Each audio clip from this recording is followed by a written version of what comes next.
Welcome back to the Terry and Jesse Show. I just played a clip from Raymond Arroyo, one-third of the papal posse, responding to the Holy Father calling conservatives, basically it's a dead end, and being critical for us trying to basically teach what we call a deposit of faith.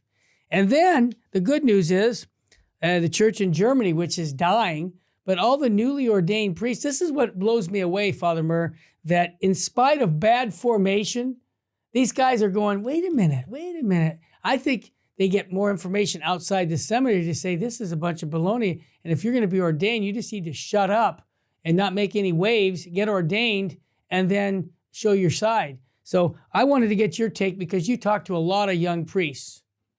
Yeah, I do. Yeah. And that's exactly right. They know very well, now it's established ever since the Second Vatican Council, which called for honesty, transparency, all of these wonderful words. Yeah. They knew very well that to get through seminary, they had to play the game. Oh, yeah. And the game was to remain quiet, your head down, say nothing. Wow. And get through, get ordained, then you can speak. Incredible. But in the meantime, these young men are not fools. No. We have some of the finest minds in every country studying to become priests. These are some of them are brilliant men. Yes. Well, you're not going to fool them for very long with giving them a theology that's poppycock. Yeah. And no philosophy built on pop psychology. Yeah. It doesn't go No. when they know very well that there are some wonderful and very serious church fathers, philosophers and theologians alive for our 2,000-year history. Mm-hmm. They're not settling for this. Right. But are they, all right, we're painting with a broad brush here. Yeah. But let's call conservative, Okay. right? Yeah. Are they more conservative than they are liberal? Absolutely. Of course. Because they're more Catholic than they are Protestant. That's it. It's just very simple. Now there's another thing too. Tell me. I've got to say this. I've said it before. We had a program about it, and I brought it up for you. Yeah. Monsignor Mario Marini. Yeah. Who was one of the main characters in my book, Murder in the 33rd Degree, right? Yeah. Monsignor Mario Marini was very close to this man, Pope Francis, before he became Pope. Yeah. Because every time Archbishop Bergoglio would go to Rome, he sought out Monsignor Marini. Wow. Every single time. And would go out to lunch or dinner with him 2 or 3 times every visit to Rome. Mm-hmm. Right? He told Marini that he himself was a conservative. And he used that word. Yeah.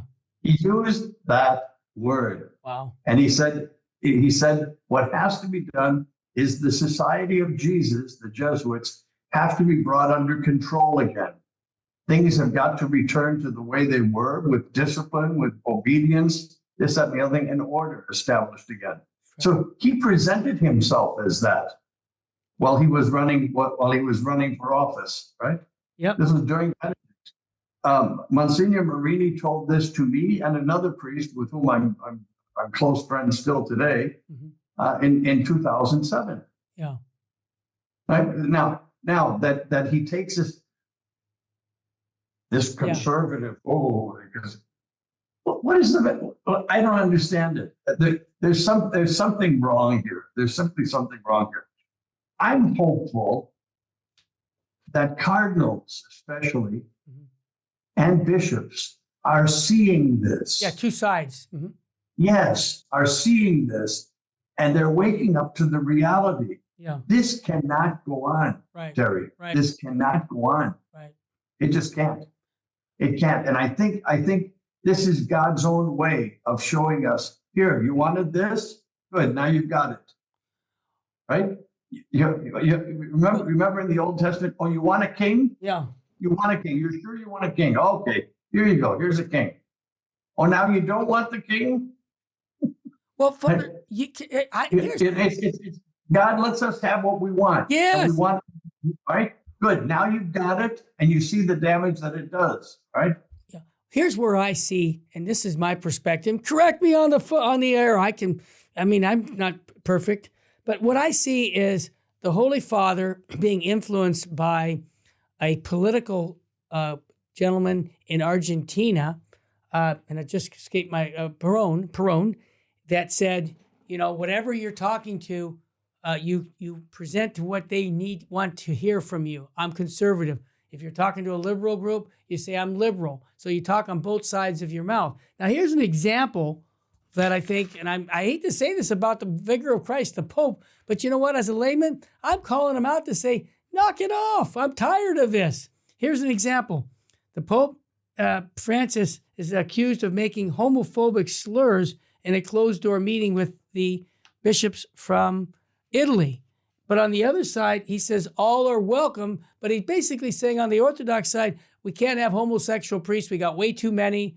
And I'm saying to myself, well, which is it? And see, from my perspective, throughout these last 11 years, I could give 10 more examples of him saying this to one group about ordination of women. No. And the other one, we're going to study that. We'll figure it out. Yes. So here's my question to you.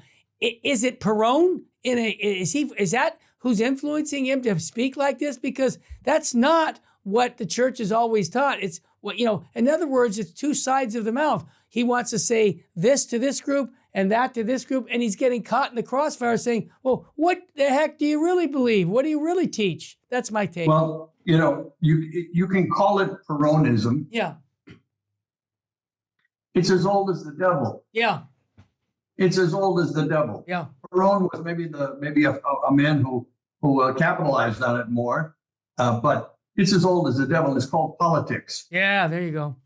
And the essence of that is in a great song that we have from Jalisco in Spanish. Okay, because I'm trying to think of the song. And the song is El Son de la Negra, the black woman song, right? That's the translation. Okay. And there's a line in it that says, a todos diles que sí, no más no les digas cuándo. Así me dijiste a mí, por eso ando penando. Translate. I missed it. It says, tell everyone yes. Oh, yes. There you go. Just don't say when. I get it. Right? That's what this is. Yeah. Tell everyone you're right. Yes, you're right. You're all right. Don't tell them I said you were right. That reminds me. This is where is the conviction? Yeah. Where is Catholicism in all of this? It's being used back and forth and shredded and torn. This is outrageous. Outrageous. And here's the question I have. The Vatican right away responds within 24 hours, okay? And many times we ask questions about what the Holy Father is saying about X, Y, and Z, and the Vatican is silent, okay, about when it comes to orthodoxy. But when it comes to this issue on homosexuality, the Holy See comes out, it says this, the Vatican issues statement apologizing for Pope Francis using homophobic term. So here they respond to this immediately, saying, he shouldn't have said that, and he's sorry that, everybody's welcomed. And I'm just saying, do you really believe people are going to, here's my point. In the court of law, if somebody lies about something, okay, then all of their testimony will be thrown out, okay? That's my understanding. Yeah. So, excuse me, Terry. Yeah. Unless you're President Trump. That's a good point. I didn't think of that. That's right. But go ahead. Yes. Go ahead. So here's my point, though. What kind of confidence do I have with the vicar of Christ right now? I pray for him, but I have no confidence that what he says with conviction. I find him to be a similar situation. I hate to make the analogy. People are going to get mad at me, but Biden and the Pope have something in common. I really mean that. I think they have a lot in common. I do. And it's sad to have to say that. So we pray for the Pope, but here's the point. As a priest, I can say things as a layman because I'm more free and it's more prudent for me to have to say these things. But I just scratch my head when I see these things that the Pope is doing whether it's the male drag artist dancing for kids at the Vatican World Children's Day. He has to approve all these things. And then, these statements about the Holy Father saying, women can't be priests. Okay, great. But then another group, well, we'll study that, we'll figure it out, and we'll make it so that deaconesses will just be doing the functionality of deacons, but we won't ordain them yet. It's kind of like a little step in the right direction. I find it very disingenuous. Okay? Terry,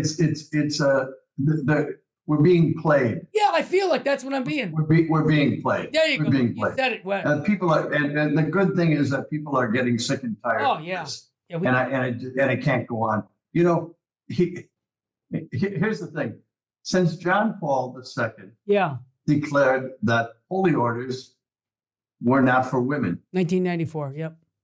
it's finished. Yeah. It's into the There's no more discussion on the matter. It's done. Right. This is the magisterium of the church. Yep. It's decided. Mm-hmm. Why it keeps coming up is because they will not rest. The left will not rest until this is brought their way. Right. And what they're going to end up doing is leaving the church and founding their own church, like so many Protestants have done. Yeah. That's what it'll end up doing. However, we've got this going on. Tell me. I heard this the other day from I believe a German Jesuit cardinal. Yeah. I can't remember his name. Starts with an H. He said, somebody said, well, the question of women's ordination is finished. So he said, well, it is for now. It's doctrine for now. Yeah. But that doesn't mean forever. Yeah. Holler.